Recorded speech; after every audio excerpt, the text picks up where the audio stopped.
Anak sapi ngaranna Pedet. Anak kucing ngaranna Bilatung. Sampurasun baraya, tah ayeuna mah simkuring bade ngadongeng ngeunaan ulah sok lalawara. Sok mangga regepkeun ku sadayana. Kacaritakeun si Sadul jeung si Imron teh sosobatan. Maranehna sarakola keneh kelas 4 SD. Unggal isuk memeh sakola maranehna teh sok dititah marabah hayam. Ari hayam si Sadul mah ngaranna Jalu, ari hayam si Imron mah ngaranna Euis, da ku sababikang. Kitu deui balik sakola nu dicaroona teh hayam we jeung hayam. Da cenah cek ibu guru oge, lamun urang mika nyaah sato, maka sato oge bakal mere mangpaat ka urang. Hiji waktu ibu guru mere PR nu kudu dikerjakeun di imah.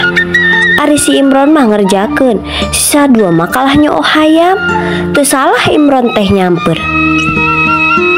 Sadul, hayu urang ngerjakeun PR nu cek ibu guru, kapan urang teh kudu ngapalkeun?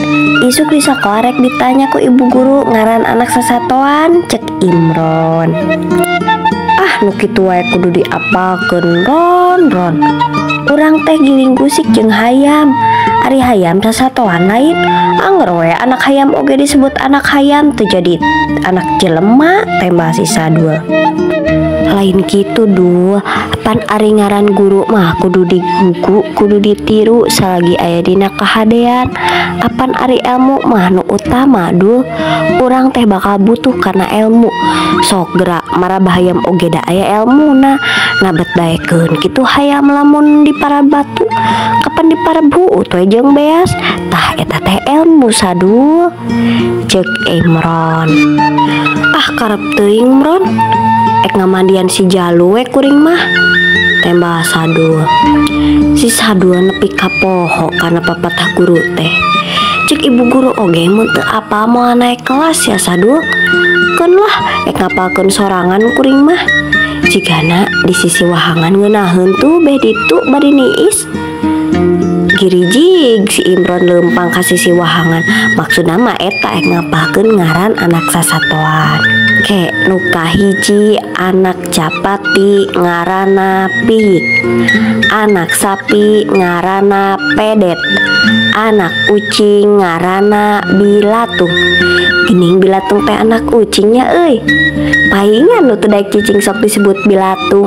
Puguh atuh dah heueuh anak kucing sok kumincir teu daek cicing.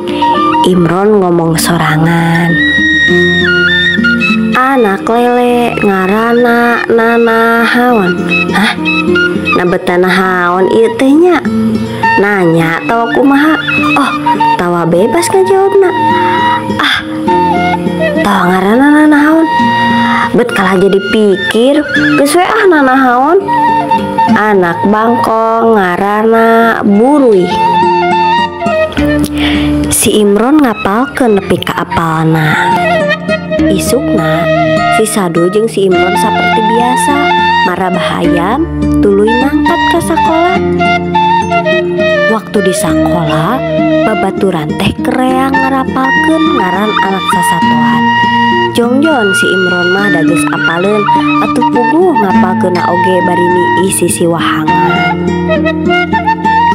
Teu lila ibu guru datang, si horeng ibu guru geus mawa kertas, cenah mah ek nuliskeun saha anu teu bisaheun, cirining budak teh teu ngapalkeun. Sampurasun barudak, dina danget ieu ibu guru bade masihan sababaraha patarosan ka hideep ngeunaan ngaran anak sasatoan. Mangga anu disebat ku ibu dihaturanan ka payun supados kadangu ku rerencangan.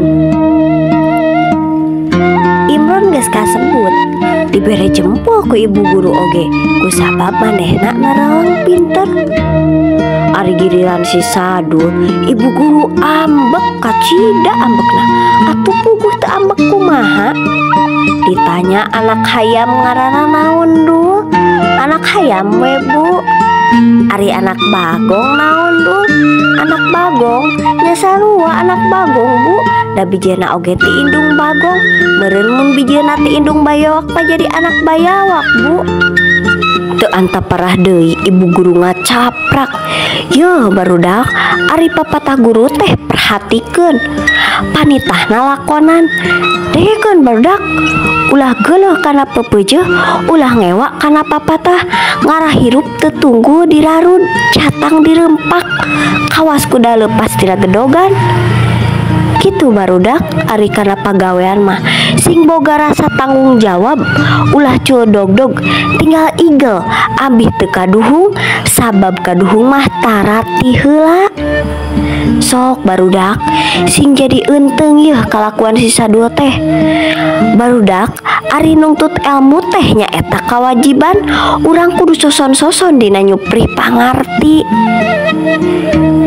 Ari ilmu teh teu berat mawa, cik dangukeun yeuh. Tolabul ilmi faridatun ala kulli muslimin. Ari nuntut ilmu teh hukumna wajib kanggo sadaya umat Islam. Ibu guru mamatahan barudak bari kerangkrung. Nu tadina lemes dina basa jadi murka ka barudak gara-gara si Sadul. Kabeh barudak ngeluk lantaran benang acarekan ku ibu guru. Jeung dina hatena mah sarieun bisi babaturana teu naek lantaran ngalalaworakeun kana parentah ibu guru. Geus kitu mah ibu guru leos ka kantor, barudak ambek jeung semuhan deueul ka si Sadul.